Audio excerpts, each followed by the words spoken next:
Et enfin, la parole est à Karine Roland pour nous parler de notre rejet de la décision de fermeture d'une division de 6e à la rentrée prochaine au collège Aimé Césaire.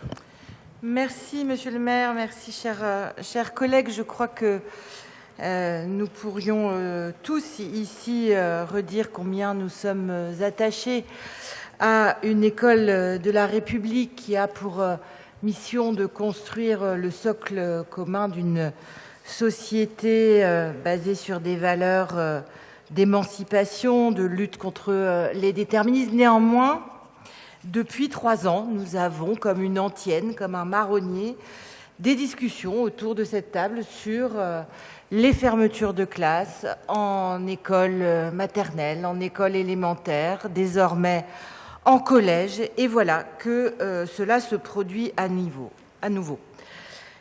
De nouveau, il nous faut dire combien les décisions posées par le rectorat sont contre-intuitives, puisque, arguant d'une baisse démographique, nous nous retrouvons avec des classes surchargées. C'est assez simple, finalement. Fermer des classes dans un arrondissement contribue à surcharger les classes restantes. Mais avouons qu'au départ, ce n'est pas ce à quoi on penserait immédiatement. C'est injuste aussi parce que Paris paye un tribut très lourd à ces décisions comptables à l'échelle du territoire français. Puis c'est injuste pour l'école publique par rapport à l'école privée qui ne subit pas les mêmes affres de décisions comptables, je le redis. Face à cela, nous défendons toujours une école, des collèges excellent en matière d'inclusion, d'accueil des enfants, d'où qu'ils viennent, quelle que soit leur origine géographique, quelle que soit leur situation, de handicap ou non.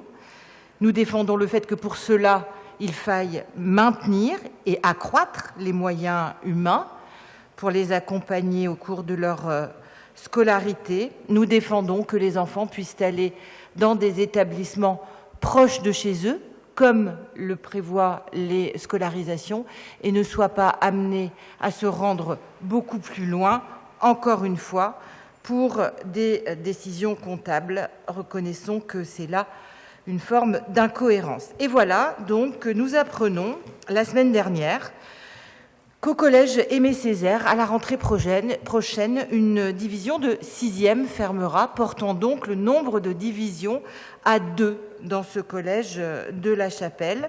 Dans ce collège dont l'indice de positionnement social est un des plus bas de Paris.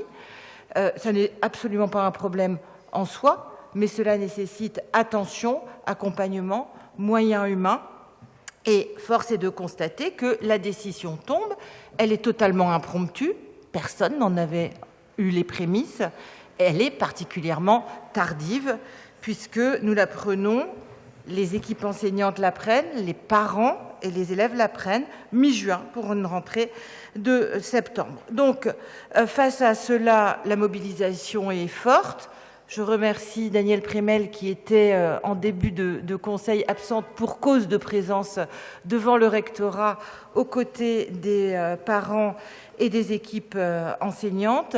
Pour cela, nous continuons de discuter, si tant est que nous ayons réellement une marge de manœuvre. Mais comparaison n'est pas raison. Et tout à l'heure, nous parlions d'un vœu aux accents internationaux. Gérald Briand posait la question de savoir si cela servait. Oui, il sert toujours de porter la parole. Donc la parole que nous vous proposons de porter ce soir consiste à s'élever contre la décision de fermeture d'une division de 6e à la rentrée prochaine, comme nous le faisons depuis de trop nombreuses années désormais, dans les établissements du 18e arrondissement en particulier, mais aussi au-delà. Il en va de l'éducation que nous proposons à nos enfants, de la manière de les accompagner dans leur vie collective et vers l'avenir. Donc, nous vous invitons à voter ce vœu favorablement, bien sûr. Je vous remercie. Merci beaucoup, Karine. Alors, j'ai vu quelques demandes d'explication de vote. Pierre-Yvain Arnaud, est-ce qu'il y en a d'autres? Danielle Prémel, et ensuite on pourra passer au vote. Pierre-Yvain.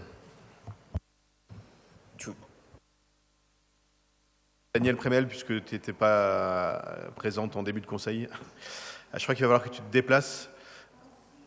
Ici, ça fonctionne.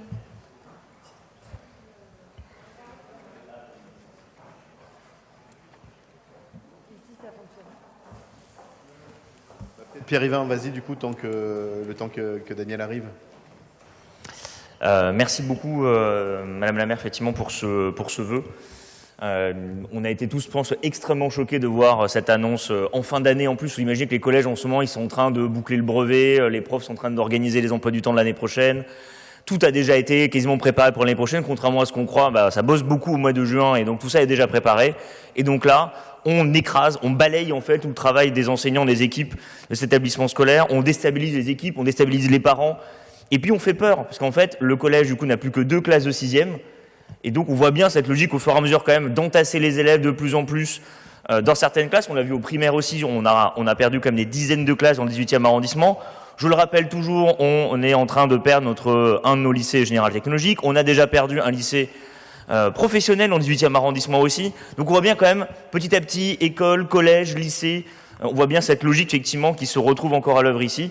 Et puis cette brutalité quand même à chaque fois dans les méthodes. Vous l'aviez expliqué précédemment aussi, monsieur le maire, d'habitude il y avait quand même des discussions, des échanges, tout ça se faisait quand même en débattant avec les localités. Là maintenant, on est vraiment dans l'oukase économique, l'oukase financier, il faut faire des économies, entasser les enfants. On rappelle aussi que pour nous, il y a quand même un sujet d'attractivité du public aussi, et donc de renforcer encore effectivement des classes surchargées dans les établissements qui sont prioritaires. On va à contre-courant de ce qu'il faudrait faire aussi pour permettre à tous les élèves de bien pouvoir travailler. Tout à l'heure, on avait beaucoup d'émotions et on avait raison en pensant à ces élèves, monsieur Lers vous en parlait tout à l'heure, qui étaient dans des classes surchauffées à cause effectivement des problèmes de manque de ventilation.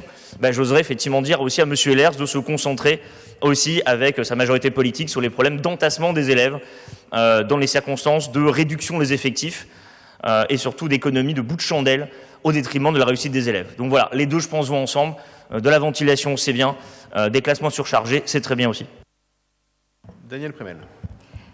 Oui, effectivement, j'étais avec les élèves, pas les élèves, avec les parents d'élèves, qui étaient très nombreux ce soir et surtout très inquiets.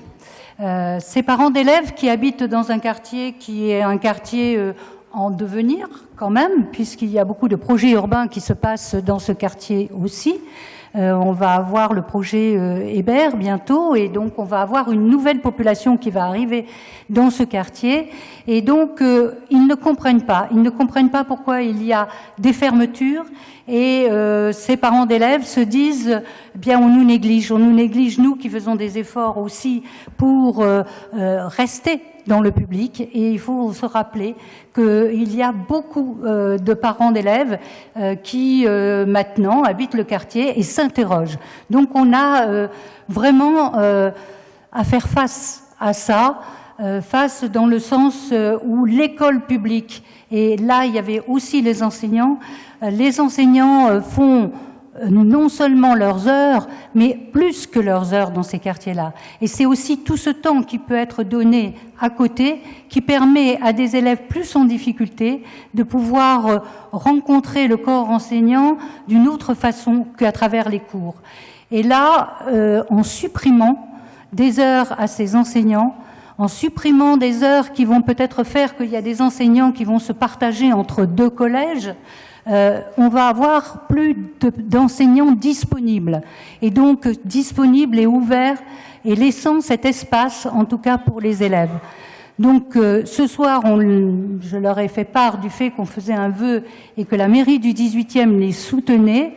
Je crois que c'est important, je pense qu'on va les recevoir à nouveau pour pouvoir leur dire combien nous, on peut essayer de faire le maximum, mais malheureusement, nous n'avons pas tous les pouvoirs, c'est ce que j'ai pu leur dire aussi. Et je pense qu'il faut continuer, en tout cas, à être auprès d'eux, parce que c'est le seul moyen de se faire entendre. Seuls 4 enseignants ont été reçus au rectorat, les parents d'élèves restant devant, et l'élu n'étant pas reçu non plus au rectorat. Je vous remercie. Merci beaucoup. S'il n'y a pas d'autres demandes de prise de parole, je vais mettre aux voix ce vœu qui est pour, qui est contre, qui s'abstient, qui ne participe pas au vote. Il est adopté et nous en avons fini avec ce conseil d'arrondissement. Merci beaucoup à chacune et à chacun d'entre vous.